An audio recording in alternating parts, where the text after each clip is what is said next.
Good afternoon, everybody. I am Andrea Johnson, the Intentional Optimist, but you know that because we're going live in the Facebook group, and I am joined today by my special guest, Iggy Perillo, who, if you listened to the podcast, then you heard her interviewed this Monday, and she is. I'm going to let her tell all the amazing things about her, but she has graciously decided to come in here and do a special teaching for us because when I interview people on the podcast, I'm looking for their story of how they became a leader. And I don't usually say, tell us all your stuff, right? Tell us, I want to know what they do that's unique and different and special, but I wanted their leadership story. And I can't get all of that in one podcast. So I decided to start inviting people into the Facebook group to let them kind of teach their specialty. So she's gonna give us a presentation here in a second. But hey, Iggy, welcome. Hi, it's great to be here. We had a really good conversation on the podcast, and so one of the things that we talked about was your background in outdoor work, and it turns out it really kind of resonated with several people. So tell us a little bit, for anybody who hasn't listened to the podcast, a little bit of your background and what you do now, so that when you give this presentation, it'll all kind of fold together and make a little sense. Sure. I hope it makes sense. I am a leadership educator, and so I help folks lead better in their work and sport and life. And so my business is called WSL Leadership to encompass all of that. I spent a lot of time working in the outdoors with strangers, helping them lead and become a team. And it was very practical. We had to get from here to there. We had to get all our stuff, our people. We had to make dinner. We had to stay dry. We had to stay healthy. And so that informs my leadership practice now in terms of being super practical, very tool-oriented, very education-oriented. So people can do these things, be leaders that they want to be, and be happy, healthy in their lives, I guess, as leaders. Well, and I like that idea that you're very tool-oriented, because some people really need the mindset work. Other people really just need the tool, right? So I do a whole lot of the mindset work and I do some tools, but when we have different people presenting different things, then that kind of helps us round it out very nicely. So the work that you do now is in mastermind groups, and is this what you're going to share with us today? Is this something that you specifically teach in some of those mastermind groups, or where did this particular teaching come from? Oh, this came from a lot of people needing to give each other useful ways to shape each other's behavior as they formed a team. I had teach a master class called Leadership Skills for Everyday Life, and this is a piece of that class. And then in my masterminds, people are driving the curriculum on their own as whatever they need as individuals. Cool. Okay. So this is a piece of a master class that they could then participate in if they wanted to. And I think You're going to share something with us later. So, okay. So why don't you dive in? I'm going to go ahead and share your slides and tell us about garbage behavior and what I love the title, right? I mean, for me to say, I don't want to deal with garbage behavior, and I think I have my own definition of what it is. So why don't you tell us, get us started here? Sure. These are very high-tech slides, so I'm glad you get to see them and appreciate them. This lesson, this tool, is meant to deal with garbage behavior you might encounter. And so first we need to define garbage behavior. And I'm a big fan of Brene Brown's conceptualization that people are generally doing the best they can do with what they have at any given time. People are trying to meet their needs. People are trying to do things that feed them and are what they need to have happen and are meeting their goals and their outcomes. But they don't always recognize when what they're doing interferes, interacts, harms other people around them in different ways. And so that's where garbage behavior comes out. Someone is doing something, it's a specific behavior, and for me as another person, it's holding me back, it's slowing me down, it's maybe harming our team in different ways. And I think garbage behavior can be specific, like, oh, you show up late every day to work, that's kind of not cool. Or it can be more subtle in terms of behaviors that maybe create a negative environment or are creating that dreaded toxic culture that people don't love, in organizations and groups they're a part of.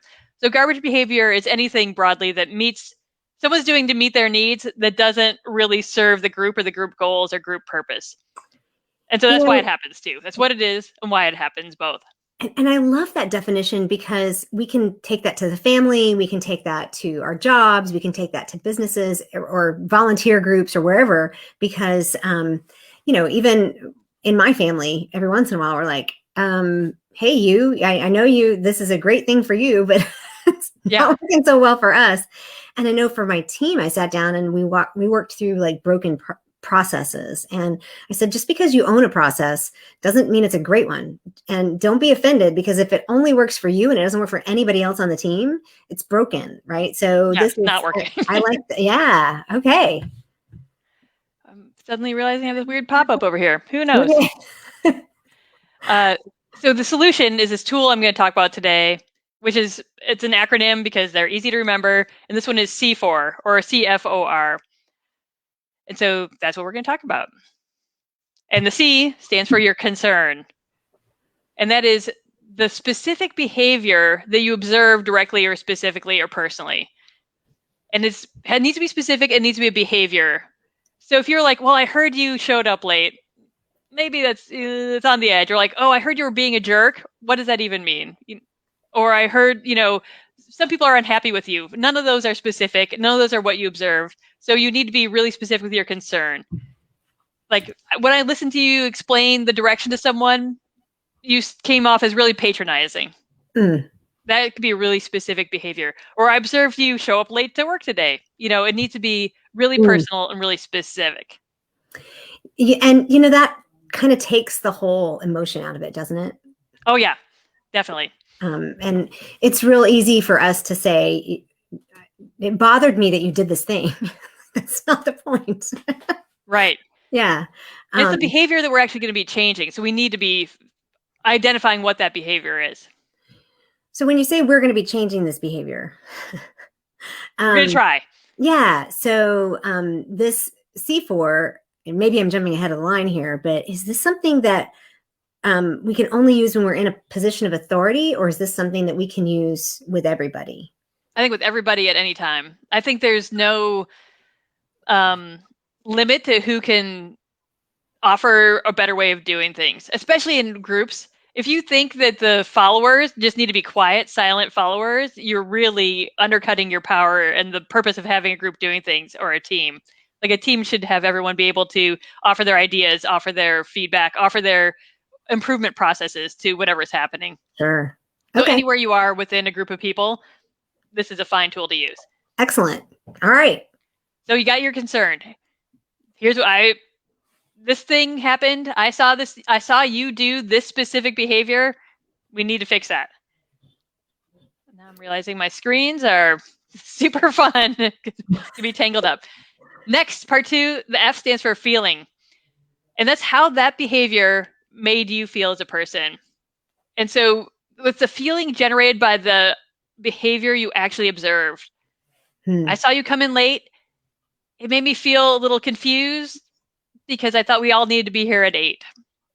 Great. Or I heard you use a sort of patronizing tone with someone and made me feel a little embarrassed, a little self-conscious. I didn't think I would want to be spoken to that way. When we talk about feeling, though, and you ask people, how do you feel? They'll usually say happy, sad, or angry. We have a lot more feelings on here. I put this little link in here, and hopefully I can copy and pop it into the chat. Oh! We only have 3 feelings. That's all. Yeah, that's what we think we have. If you ask people, they'll say they have happy, sad, or angry. That's it. And this little feelings wheel, and you can literally Google feelings wheel, and you'll get 1,000 options for. Usually they start with happy, sad, angry, disgust in the middle, and they branch out to much more specific and much more detailed, all the way out to really fine-tuned words for feelings. We don't always recognize the words we use for feelings. Mm-hmm. And so that helps us, articulate them in a way that's meaningful. And anger, by the way, there's a special note. People are like, I'm angry. That's, yes, you are. And usually you're angry because of something. So if angry is the reason you are addressing this behavior, like, I saw you show up late and that made me mad. Cool. Go a little deeper. Like, why did that make you mad? Like, anger sort of is a broad brush for a lot of things. So I invite people to be a little more specific. Because how we feel reflects a connection to our other person. And if you'll pop that in the private chat, I can then drop it in the comments so that people Okay. can see it I on will try Facebook. and dig it out. And I'm on a screen on a screen. if not, we'll pop it in the comments afterwards. Okay. How about that might be a little easier. Yeah, that's fine if you want to just do it that way. But here's the thing I would like to add to and see what you think about this. I'm literally putting together a course on uncovering your core values. And because I work with every single client on their values. And so, when we talk about how this teaching relates to intentional optimism, it's obviously very intentional, but it's also very present. To me, this is like showing up in the present tenet, because it's about being honest about our feelings and feeling all the feelings and being willing to actually say the hard things sometimes to people to get the better result. But one of the things that I've noticed is that when people can't start coming up with what their values actually are, I literally turn it around for them. I say, well, what makes you angry? Right. And because what happens is, I love the fact that you said, go deep, be honest. I'm like, well, if honesty is one of your values and somebody is dishonest, then you're going to be angry about it. Right. So therefore, when you know what your values are, it also makes it easier for you to express your feelings, because now I'm disappointed that you were dishonest with me, because honesty is really important. Right. So, yeah, absolutely.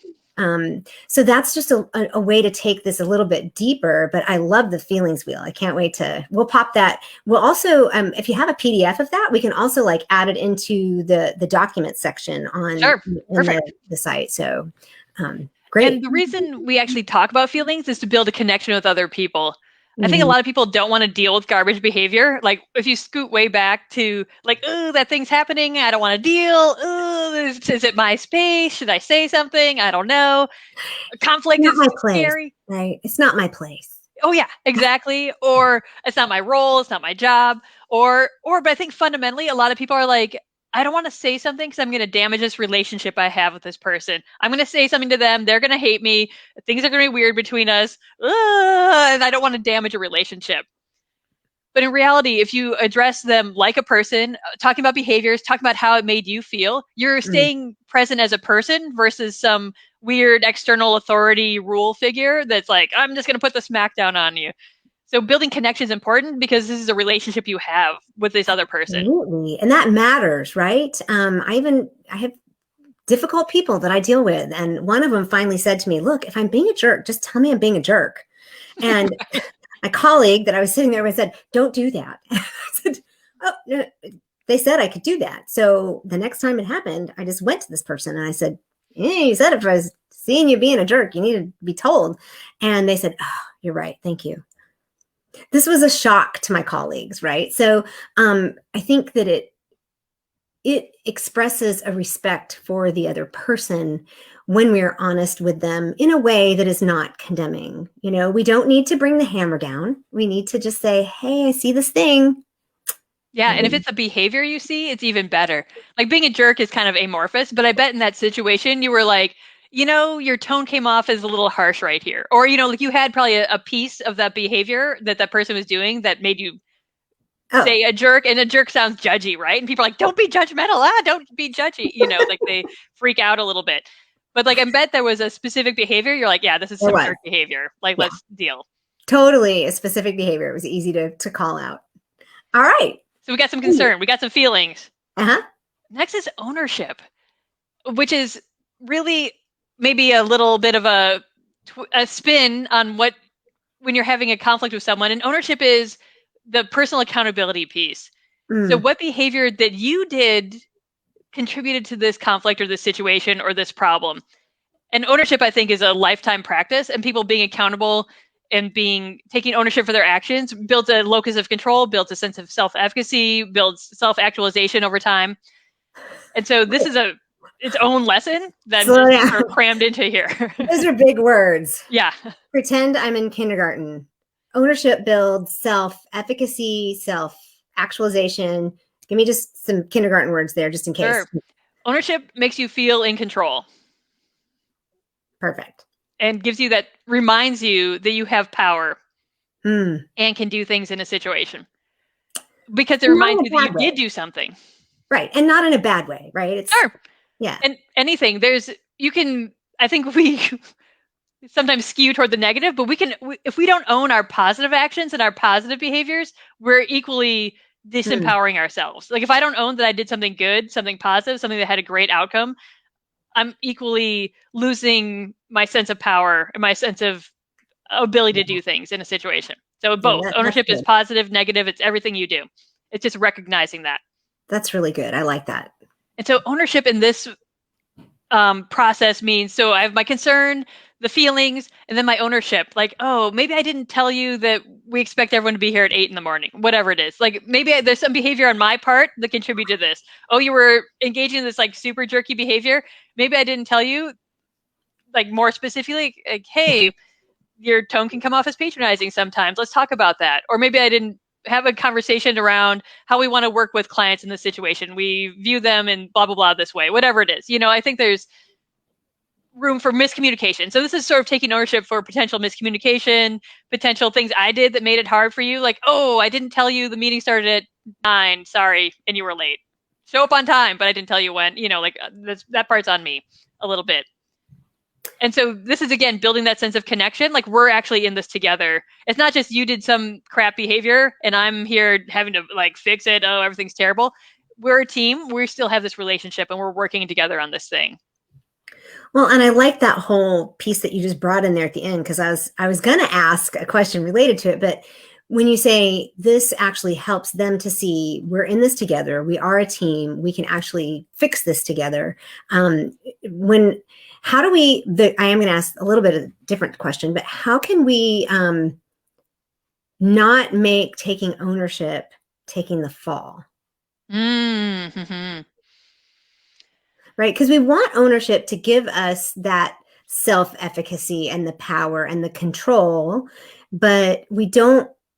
I mean, I had a situation earlier today where I had to call out some behavior, and it was very clear behavior. And I'm in a position where I needed to say something. This is not a peer relationship. I needed to say something, and some excuses came back, and it was really. It was very tempting for me to say, I probably should have. I thought, no, it's not that's this person's responsibility. Mm-hmm. And I just kind of let it. And then it was, oh, you know what? I realized this was my fault. I'm like, thank you, because I didn't want to take ownership of their responsibility for that piece. So what's the difference in there? How do we do that? Do you know? You can only ever own your own actions. And you can kind of be in control of like how you respond to other people. If you're like, oh, I was judgmental or I was doing this, but that's still your own actions. You can never own anyone else's behavior and actions. And you also can't force people to own their own behavior. I thought you were going to head down this path where the person was like, well, that wasn't me. I didn't do it, whatever, because of this, because like there's a lot of excuses that sometimes come out when people feel defensive or they feel sort of put on the spot a little bit. So I think that's why ownership's this bigger practice. It's shoehorned in here a little bit, but you can only own what you do yourself, and like you can own observing behavior, you can own your interpretation of that behavior, but to engage with people as a human level, they have to own their own actions and they have to be in control of their own actions to change them or evolve them or make that behavior different in the future. Well, and that last piece you threw in there, own our own interpretation of what we see, because there are times we see things and we don't have the whole story. Oh, absolutely. So being able to say, I saw this thing, this is what I thought. Can you tell me a little more about it? Yeah, exactly. It automatically diffuses.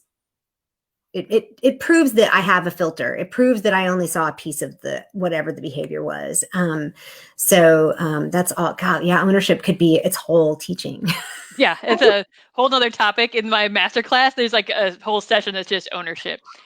But this goes back to like why we're talking about behavior. We're talking about what you actually observed. Like I saw you come in at 8:05. There's no judgment to that. Like you literally walked in the door at 8:05. And then later I'm like, oh, they're a lazy bum. They don't care. They don't, are not a team player, whatever it is. That's all the judgment that comes later. Yeah. And you can own that too. You can own being judgy. But that's why this starts with specific behavior and being intentional about framing that behavior as objectively as possible. It's what you observed. It's Yeah. what you heard. Like I heard, or, even like my example I've been giving about like a tone that sounded patronizing, like maybe what you observed actually was like, I saw you talking to someone and the other person sort of shrinking and shying away. Mm. Like that's maybe what you actually observed. And me calling it patronizing is even a layer of judgment, like that I'm adding to what that tone was for me.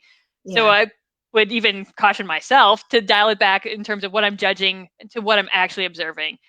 I saw you have a conversation and the person walk away looking upset. Mm. Yes, here's a good example.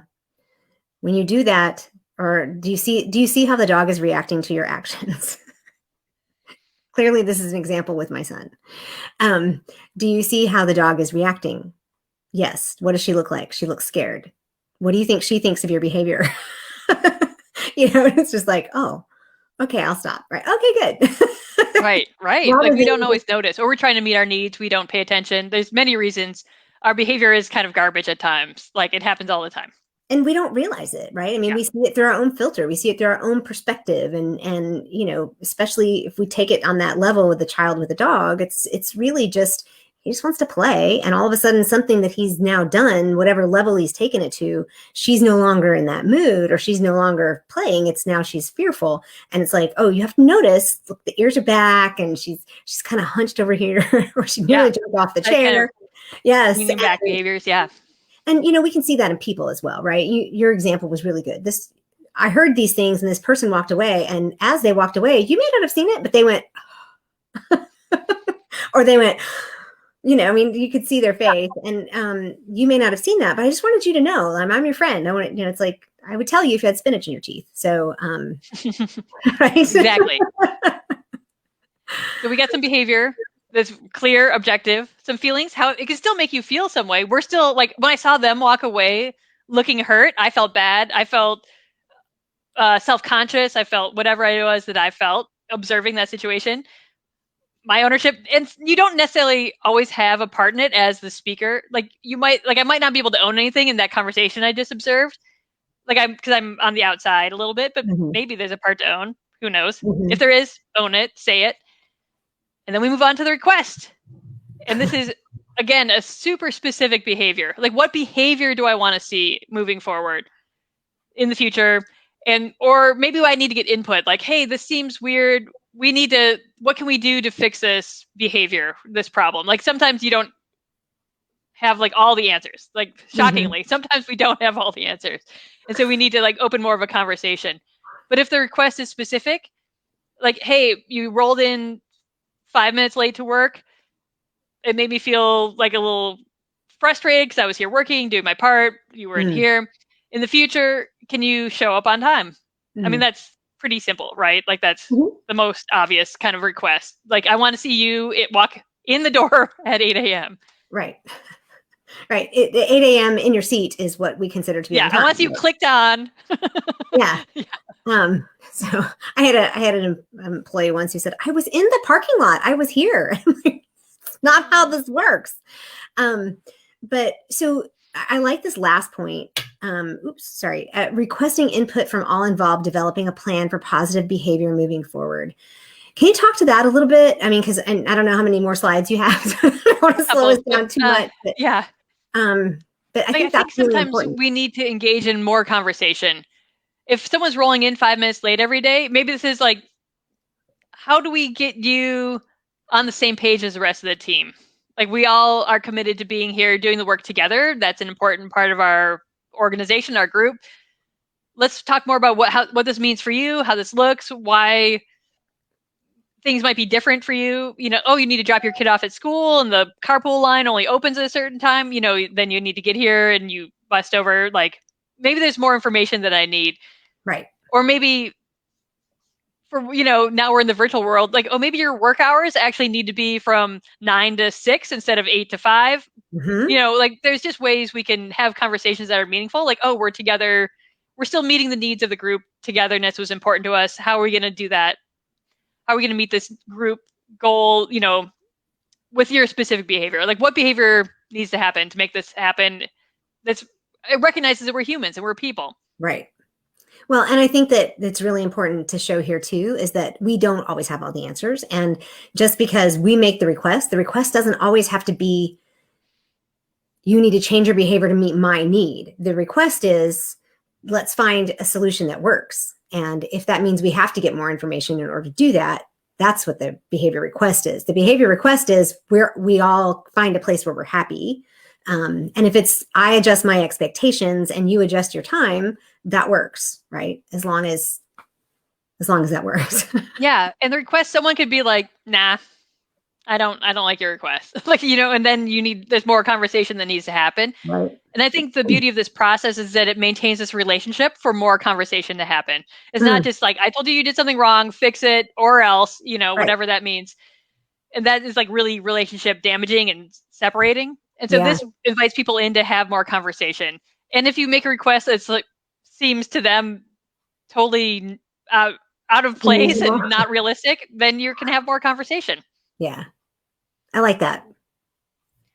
And I just want to add in the alternate version. So this is where it works with shaping behavior.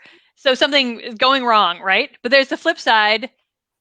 Oh, how to receive one? You might need to train people to not be defensive and not freak out and listen and not argue. So that's super fun. But there's also, so we have concern, feeling, ownership requests. But what if you want more excellent behavior? So this slide has a lot to say on it, but it's basically the same acronym. Instead of concern, I need to celebrate. Like, what is the behavior I'm actually observed that I'm celebrating, that I'm like want to call attention to and amplify? And how that made me feel as a person. I observed you, I don't know, do something amazing. How I have no examples for the positive, right? We're thinking like we need to fix. We can turn that around for either of the examples you're using, because I'm really good at this positive opposites thing because I have a kid who has ADHD, so I have to use that a lot. But let's say instead of them being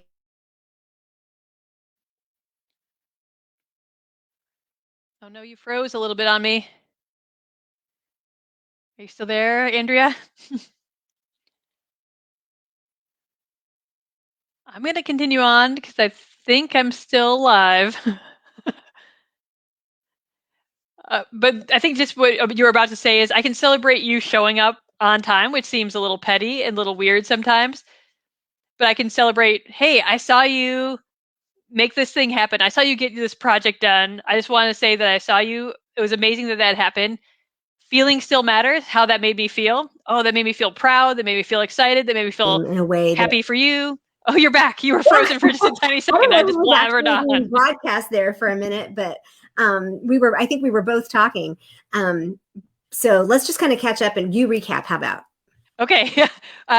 You were just about to give an example for celebrate, and I was guessing what you were going to say, but my guess was what an example is. Hey, I saw you show up on time. I saw you get a project done. I observed you do some amazing work here, and it really was amazing.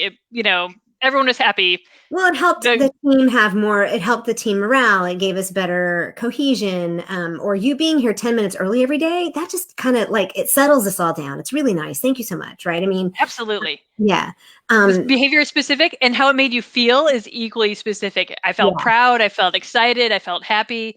I mean, we have the feelings wheel is positives and negatives, right? Like we can dig into that positive side. I was elated. Yeah. I was surprised. I was joyful, whatever it was. Those feelings still build this connection. And the request here is a little weird. There's not really ownership I can take. Like, I really helped you do that amazing thing. But the request is, how can I help you do more of this? How can I make sure this keeps happening? How can we amplify this to more people, to more spaces? Yeah. And this is, when we talk about catching kids doing something good, it's the same thing. Catch your friends, catch other people doing something great, especially if they're doing something above and beyond. Always celebrate that. Absolutely. And this is the beauty of CFR. I'm going to stop the slides now, but you can shape behavior for the negative, but you can shape behavior for the positive. And if you're only doing the negative side, if you're only dealing with like, oh, this is a problem, this is a behavior I need to change, no one's going to be like, hey, here comes someone awesome. They're going to be like, oh, great. Now, I'm going to get yelled at. Yeah. No one's going to come down on me. So it has to be a balance. Well, and I mean, we have that in parenting, we have that in all of our relationships. And, we hear these statistics about, sorry, I keep going to the kid thing, but we hear, because what's true in that relationship is also true in other ones, right? But we hear how many no's people get compared to yeses, and that does something to us. When we talk about growth mindset versus fixed mindset, if people are constantly hearing no, no, no, no, no, then they're being taught then to not ask questions, to not try and change, to not be part of the solution. And this process, I think, is a really good, nice little nugget to hang on to. You can stick it in your pocket. You can say, C4, what am I going to do? I want to make sure that I promote good conversation and good connection. And, in intentional optimism, we're all about building community. And you build community by building connection, period. Right? That's it. That is how you build it. And if you don't have connection, you don't have community. So, this, I think, gives us a really good opportunity to stop and look in the mirror and say, am I saying no, no, no a lot? And, or am I constantly pointing out, even if it's, here's the thing, we a lot of times will think of ourselves as editors, and we want to make sure that we help people by catching all their typos, or catching, even if it's like in how they speak, or, I just want to make sure you get it right, or, just, and it goes back to like the shadow side of that. You have spinach in your teeth. Because if I don't have spinach in my teeth every day, then you don't need to tell me I have spinach in my teeth every day. Does that make sense? Oh, absolutely. Yeah. You're not going to be very fun, very popular. Yeah. So where do you see people use this most? I think it becomes a practice that people use really naturally once they get in the flow of it to deal with any garbage or garbage-ish behavior they see around them. And it can be really subtle. And I think the pieces that are really crucial are that I'm talking about a behavior and not a person. We, think we are our behavior. Sometimes we blend those together. And I think that plus ownership together are really key pieces to how people operate through the world in a way that's more pro relationship and relationship building versus sort of distancing and like punishing kind of style. So Right. I feel like the best use of this is sort of a mindset to how you approach interacting with other people when things aren't quite going right or things seem a little weird. Okay. And just that last piece that you shared too, I think it's really important to make sure that we're not engaging in this behavior in order to make everybody think like us or make everybody see things from our perspective.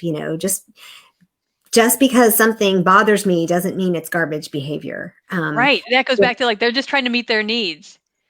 Yeah. And their needs are actually valid too. And my needs are valid. Why is there a conflict in our needs right now? And that happens, right? And we just need to understand that as we function in this world, that's going to happen. There little things like, well, these are my rights or these are my needs. And it's like, I know, but when they encroach on mine, I kind of need to say something. But just having some kind of awareness of, it's not just that they may be meeting their needs. It's maybe I'm being a little sensitive, or maybe I just don't have a whole story, so. Or what's best for our whole team? Yeah. What's best for our goals as a group moving forward, our relationship moving forward? Yeah. There are sort of other sides to the perspective to any situation. And I like that you always bring it back to that team aspect. And that's where you do most of your work, isn't it? Yeah. Like I work a lot with teams. dynamic. I think we're not necessarily individuals in a bubble. We're not.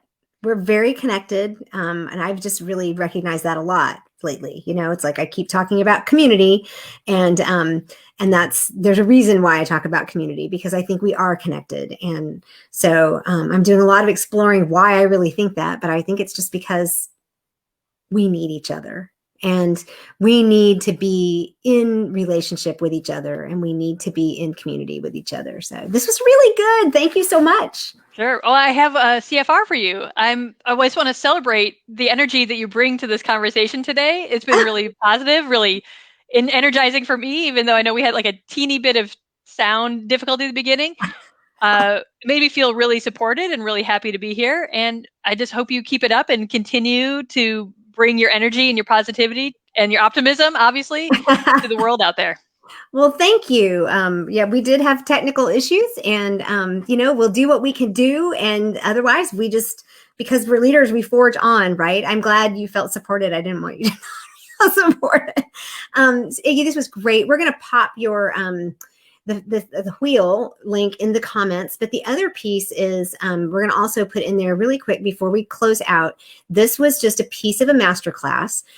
So if you have a link to your masterclass that people could participate in, how often do you do that? I do it. I start every few months. I have a wait list open for it right now. So Perfect. I'm at sort of the point where when I get a little cohort together, then we'll launch it off again. So I'm collecting the people right now. Perfect. So what we'll do, other than going to your website, which is WLS Leadership. WSLleadership.com. WSLleadership.com. I always, whenever I'm supposed to turn right, I turn left because I overthink it, right? So I get them all. So we'll put all of that in the comments, and specifically though, a link to the masterclass. And the other piece that I wanted to share was that you do have a free resource. You call it an ecosystem. Leadership ecosystem lunch. Right. Which is time zone wise, not at all lunch for most of the world, but that's okay. Yeah. Every second Tuesday, I gather together leaders to connect and celebrate and rejuvenate. And we hang out for an hour. It's structured. It's introvert leadership friendly. And people from all sectors are invited to join and connect, celebrate, and rejuvenate. And I'm signed up for the April one. Oh, great. Perfect. So, and it will be, I'm Eastern time, so it'll be 3:00 my time. So I will not probably bring my lunch. No, but so what we can do is we can put links for all of those things in the comments so that people can sign up. And if you wanted to share something so that people are reminded of the resources that we have, because Iggy's a member of our group. So she's part of our community. And so what we want to do is make sure that we celebrate the leadership opportunities and the training opportunities that are available within the group. So again, thank you so much. This was really so great. Really good. So we're going to sign off, and we will make sure that we put those things in the comments, and we will slide this on over to the guide section so that you can always watch this. This live is recorded, and it will be available in perpetuity. So anything last minute? It's been so fantastic. Thanks so much. Thanks, Iggy. Have a good day.